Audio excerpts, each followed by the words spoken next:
to Simply Russian. Today we're going on a train to Moscow that will be 5 hours long. So first we have to get our documents to make sure the lady, to make sure we paid for the tickets. So we're going to view our documents, then we're going to hop on the train. So we're going to view our documents to make sure we get on the train and pay for it. Then we're going to hop on the train and find our seat. So we're going to find our seat. And we're wagon 7. And we're gonna...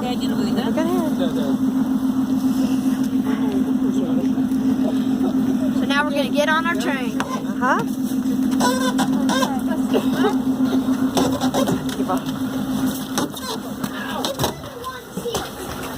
So this is the train. They're usually really small.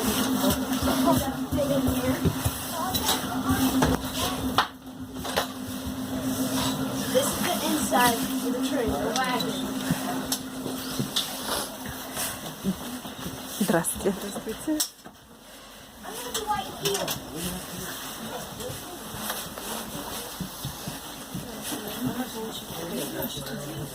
Хорошо, одета, у меня как бы нормально, но вот так вот, а сзади вообще. So this is our seat. So we're going to be on here for 5 hours, and we'll see you in Moscow. Thanks for watching.